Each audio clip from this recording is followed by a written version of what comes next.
5, 4, 3, 2, 1, 0.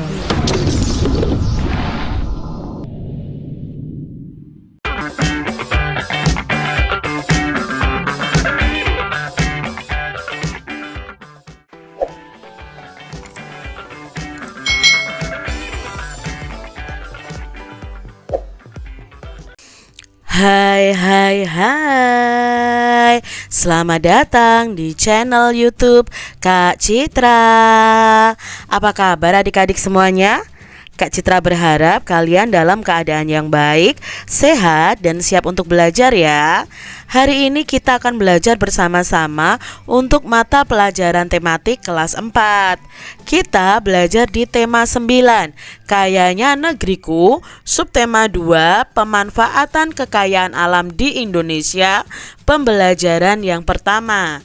Mari adik-adik kita belajar dengan penuh semangat ya. Sungai dan pohon merupakan salah satu unsur lingkungan alam. Sungai dan pohon ini memiliki banyak manfaat. Coba adik-adik, apakah kalian bisa menyebutkan manfaat sungai dan pohon bagi manusia? Nah, di sini kita akan belajar nih, apa saja manfaat sungai bagi manusia. Manfaat sungai diantaranya adalah untuk menampung air hujan, mengalirkan air dari hulu ke hilir, lalu bisa juga sebagai pembangkit listrik tenaga air, lalu tempat untuk mencari nafkah. Nah, di sini ya, lalu jadi sumber bahan konsumsi karena ada orang-orang tertentu atau di desa-desa itu kan airnya masih jernih dan bisa mengambil air dari sungai untuk dikonsumsi adik-adik ya. Tapi kalau sekarang ya banyak sungai yang sudah tercemar ya. Lalu sungai itu juga bisa menjadi tempat rekreasi, lalu untuk keperluan mandi dan mencuci, dan sebagai sumber air. Masih banyak lagi manfaat sungai bagi manusia. Lalu apa saja ya manfaat pohon bagi manusia? Nah, contohnya di sini ada berperan dalam menyediakan oksigen untuk bernafas manusia dan hewan, lalu berperan dalam mengendalikan siklus air, lalu untuk mencegah banjir juga, melindungi tanah dari bencana alam seperti longsor. Lalu pohon ini juga sebagai bahan baku kayu untuk bangunan, bisa untuk tempat berteduh dan memperindah lingkungan. Ini beberapa contoh manfaat pohon bagi manusia. Banyak sumber energi di sekitar kita. Kesemuanya memiliki banyak manfaat untuk menunjang kehidupan manusia adik-adik. Berbagai sumber energi dapat memberikan manfaat secara maksimal bagi manusia jika diolah dengan baik. Contoh pemanfaatan sumber daya energi dan perubahan energi, yaitu dari gas menjadi panas bagi manusia, adalah penggunaan gas LPG. Nah, gas LPG ini diperoleh dari pengolahan dan penyaluran gas alam. Gas tersebut berubah menjadi energi panas sehingga dapat dimanfaatkan oleh manusia untuk memasak. Tentunya adik-adik di rumah tahu ya, mama punya gas LPG. Nah, gas LPG itu ada perubahan energi di dalamnya ya. Dari energi kimia, dari gasnya itu menjadi energi panas. Seperti yang telah kita ketahui, energi merupakan kemampuan suatu benda untuk melakukan usaha atau kerja. Energi pun dapat berubah bentuk menjadi energi lainnya. Nah, sekarang coba adik-adik tuliskan sumber-sumber energi yang digunakan dan perubahan energi yang terjadi saat melakukan kegiatan-kegiatan di bawah ini adik-adik. Kita lihat yang pertama adalah bermain layangan. Nah, sumber energi yang digunakan adalah energi angin. Perubahan energinya apa? Perubahan energinya itu dari energi angin menjadi energi gerak, karena layang-layangnya bisa bergerak bantuan angin. Yang kedua adalah gambar ibu yang sedang menyetrika. Nah, di sini sumber energi yang digunakan setrikanya adalah energi listrik. Perubahan energinya itu dari energi listrik menjadi energi panas. Nah, adik-adik di sini yang ketiga ada gambar orang bakar sate ya adik-adik ya, membuat sate nih. Nah, di sini energi yang digunakan adalah energi kimia karena menggunakan arang di situ. Nah, perubahan energinya apa? Dari energi kimia menjadi energi panas ya. Kalau arang itu dibakar otomatis kan akan membara. Nah, membara itu akan membakar daging atau satenya ini adik-adik ya, sehingga bisa matang. Nah, ini terjadi perubahan energi kimia menjadi energi panas. Selanjutnya ada petani garam adik-adik. Nah, di sini sumber energi yang digunakan adalah energi panas matahari untuk mengeringkan air laut, mengkristalkan air laut menjadi garam adik-adik. Terjadi perubahan dari energi panas menjadi energi kimia. Lalu yang kelima ada orang yang memblender buah-buahan nih, membuat jus ya adik-adik ya. Di sini sumber energinya adalah energi listrik. Lalu terjadi perubahan yaitu dari energi listrik menjadi energi gerak pada blender. Adik-adik coba carilah contoh pemanfaatan perubahan energi dalam kehidupan kalian sehari-hari. Contohnya nih, dari energi gerak menjadi energi listrik. Itu contohnya ada pembangkit listrik tenaga air atau angin. Lalu dari energi cahaya menjadi energi listrik, bisa panel surya. Dari energi listrik menjadi kimia, itu bisa charger batu baterai, itu bisa dari listrik menjadi energi kimia. Misalnya dari listrik menjadi cahaya, contohnya adalah lampu. Dari listrik menjadi panas, contohnya rice cooker, solder, misalnya seperti itu. Kalian bisa kembangkan lagi dan memberi contoh yang lainnya. Bangsa Indonesia adalah bangsa yang dikaruniai sumber daya alam yang sangat banyak dan beragam adik-adik. Nah, sumber daya alam Indonesia itu tersebar dari Sabang sampai Merauke. Nah, setiap daerah itu memiliki kekasan sumber daya alamnya masing-masing. Nah, sumber daya itu dapat dibedakan menjadi dua. Ada sumber daya alam yang dapat diperbaharui dan ada sumber daya alam yang tidak dapat diperbaharui. Nah, seperti telah dijelaskan nih pada pembelajaran Kak Citra sebelumnya, bahwa sumber daya alam yang dapat diperbaharui itu merupakan sumber daya alam yang dapat menghasilkan kembali meskipun kita telah menggunakannya. Ya, contohnya ya hewan, tumbuhan ya. Lalu sumber daya alam ini tidak akan habis jika kita dapat mengelolanya dengan baik. Contohnya hasil pertanian, perkebunan, peternakan, dan perikanan merupakan contoh sumber daya alam yang dapat diperbaharui. Lalu yang berikutnya adalah sumber daya alam yang tidak dapat diperbaharui. Nah, ini merupakan sumber daya alam yang tidak dapat menghasilkan lagi setelah kita gunakan. Jadi tidak bisa dihasilkan lagi setelah kita gunakan, alias langsung habis adik-adik ya. Nah, di sini sumber daya ini memiliki jumlah yang sangat terbatas. Minyak bumi, batu bara, gas, dan barang-barang tambang lainnya merupakan contoh sumber daya alam yang tidak dapat diperbarui. Nah, oleh karena itu kita harus mengelolanya dengan baik. Di bawah ini adalah contoh-contoh jenis sumber daya alam yang tidak dapat diperbaharui. Nah, di sini yang tidak dapat diperbaharui ada sumber daya alam bukan logam, lalu sumber daya alam logam, dan sumber daya alam industri. Contoh sumber daya alam bukan logam itu misalnya aspal, lalu batu bara, minyak bumi, dan gas alam. Yang termasuk logam itu apa? Ya, emas, perak, mangan, nikel, lalu pasar besi, platina, timbal, timah, dan lain sebagainya. Lalu sumber daya alam industri. Nah, sumber daya alam industri itu ada berlian, ada belerang, ada fosfat, gamping, batu kapur, yodium, asbes, dan gipsum. Ini adalah contoh-contoh sumber daya alam yang tidak dapat diperbaharui. Nah, adik-adik coba berilah contoh hasil sumber daya alam yang dapat diperbarui. Contohnya misalnya hasil pertanian, perkebunan, perikanan, hasil hutan, dan hasil peternakan yang ada di daerah tempat tinggalmu.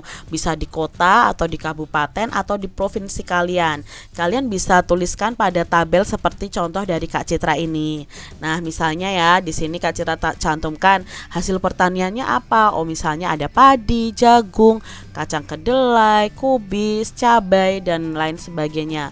Lalu hasil perkebunannya apa? Misalnya kelapa sawit, lalu teh ya, karet, cengkeh, kakao, kina ya, dan sebagainya. Hasil hutannya apa? Oh, misalnya rotan, kayu, lalu ada getah damar ya, dan lain sebagainya. Lalu hasil peternakannya apa? Misalnya ada peternakan sapi, kambing, ayam, kerbau ya, itu termasuk dalam hasil peternakan. Berikutnya adalah hasil perikanan. Hasil perikanan itu contohnya ada ikan, udang, mutiara, lobster, teripang, kerang, dan lain sebagainya. Adik-adik, agar menambah pemahamanmu tentang sumber daya alam yang tidak dapat diperbarui, buatlah daftar yang memuat contoh barang tambang yang dihasilkan di daerah tempat tinggal kalian. Nah, contohnya seperti ini ya, bahan tambang organik, lalu bahan tambang logam, dan bahan tambang untuk industri. Ya, bahan tambang organik itu ada batu bara, ada minyak bumi, lalu ada gas alam ya. Bahan tambang logam itu adalah pasir besi, timah, dan mangan. Nah, mungkin di daerah kalian masing-masing itu berbeda dengan apa yang Kak Citra sebutkan. Jadi sesuaikan dengan daerah tempat tinggal kalian.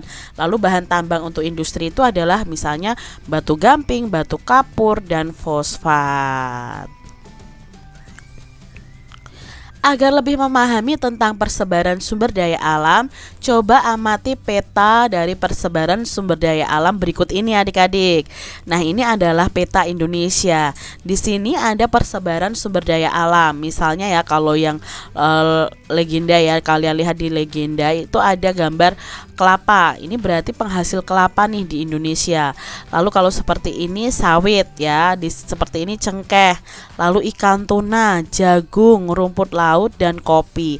Ternyata itu tersebar dari Sabang sampai Merauke.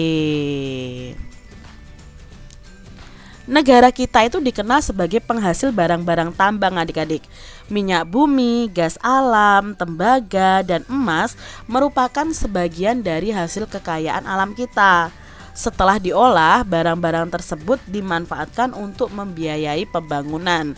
Namun demikian, hasil tambang tidaklah merata persebarannya, baik jumlah maupun jenisnya. Jadi tidak merata di seluruh Indonesia itu ada. Misalnya ya, pohon kelapa itu tidak seluruh Indonesia ada pohon kelapa. Tidak adik-adik ya. Karena di sini apa? Penyebarannya tidak merata. Nah, adik-adik amati gambar berikut. Berikut ini adalah peta persebaran hasil tambang negara kita.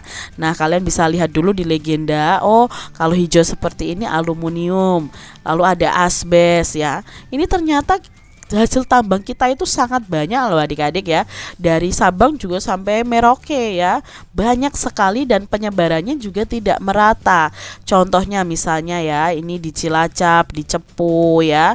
Ada biji besi ya, lalu ada granit, ada intan, ada kapur, dan lain sebagainya. Karena peta persebaran ini kita jadi tahu bahwa hasil tambang negara kita itu sangat banyak adik-adik. Jadi negara kita itu berlimpah sekali. Nah, kalian telah mengetahui kekayaan dan persebaran sumber daya alam. Berdasarkan jenis bendanya, sumber daya alam tadi kan dibagi menjadi dua, yaitu sumber daya alam hayati dan sumber daya alam non-hayati. Sumber daya alam hayati itu adalah makhluk hidup adik-adik. Sebaliknya, sumber daya alam non-hayati itu adalah sumber daya alam yang bukan berupa makhluk hidup. Jadi sumber daya hayati itu contohnya adalah hewan dan tumbuhan. Tapi kalau sumber daya alam non-hayati itu contohnya adalah barang-barang tambang tadi. Sekarang giliran adik-adik untuk menceritakan berbagai kekayaan sumber daya alam baik hayati maupun non hayati yang ada di daerah kalian. Nah adik-adik, kalian bisa menuliskan nih kekayaan sumber daya alam hayati dan non hayati di provinsi atau di kota atau di kabupaten tempat tinggal kalian. Nah contohnya di sini, nah ini adalah kekayaan sumber daya alam hayati yang ada di daerah Kak Citra ya, dan sumber daya alam non hayati yang berada di daerah Kak Citra yaitu di Jawa Tengah.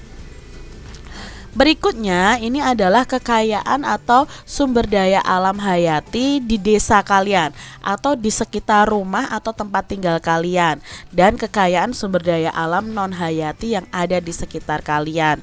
Jadi hanya di lingkup daerah tempat tinggal kalian ya. Nah ini adalah contohnya nih adik-adik.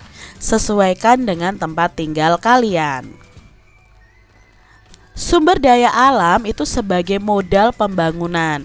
Nah, sumber daya alam yang kita miliki, baik hayati maupun non hayati, itu menjadi modal utama pembangunan adik-adik.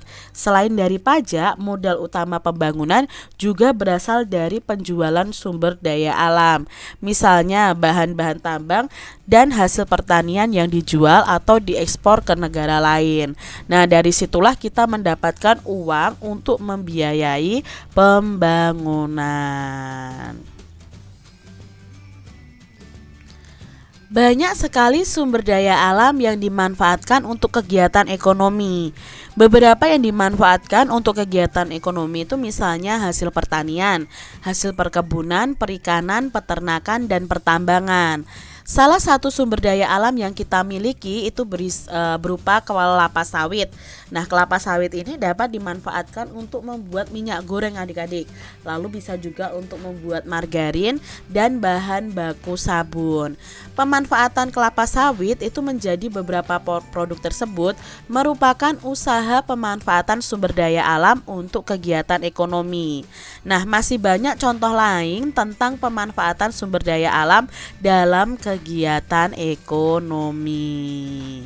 Nah, adik-adik, di sini kita akan membaca peta pikiran dari sumber daya alam. Apa saja sih sumber daya alam itu? Nah, sumber daya alam itu ada sumber daya alam hayati dan sumber daya alam non hayati. Mengapa sumber daya alam itu bisa menjadi modal utama pembangunan? Karena uang hasil penjualan sumber daya alam dapat digunakan untuk membiayai pembangunan. Lalu berikan contoh pemanfaatan sumber daya alam dalam kegiatan ekonomi. Nah, di sini yang dimanfaatkan adalah hasil pertanian, hasil perkebunan, perikanan, peternakan, dan pertambangan. Adik-adik coba lakukan wawancara nih ya untuk memperoleh data tentang pemanfaatan sumber daya alam hayati maupun non hayati dalam ekonomi di daerah tempat tinggalmu. Nah, carilah jawaban pertanyaan tersebut dengan bertanya kepada narasumber di sekitar kalian. Nah, kamu dapat bertanya kepada orang tua, bapak ibu guru, atau orang-orang di sekitar kalian. Kalian bisa membuat laporan wawancara kalian seperti contoh dalam kotak berikut ini. Nah, ini contoh dari Kak Citra nih, laporan hasil wawancaranya. Nama kalian siapa misalnya, lalu pertanyaan yang diajukan apa? Misalnya pertanyaannya, apa akibatnya jika manusia tidak melaksanakan kewajiban terhadap lingkungan alam? Atau apa saja sih yang kalian mau tanyakan ya di dalam lingkup kegiatan ekonomi yang memanfaatkan sumber daya alam yang ada di lingkungan kita. Itu contoh dari laporan hasil wawancaranya. Demikian tadi adik-adik pembahasan kita di tema 9 subtema 2 pembelajaran yang pertama. Semoga video pembelajaran ini bermanfaat untuk adik-adik semuanya. Dan sampai jumpa lagi di video pembelajaran Kak Citra selanjutnya. Tuhan memberkati. Jangan lupa tekan tombol subscribe, lalu tekan loncengnya, tekan juga tombol like, lalu share ke media sosial kalian. Jangan lupa untuk ikuti media sosial Kak Citra. Terima kasih.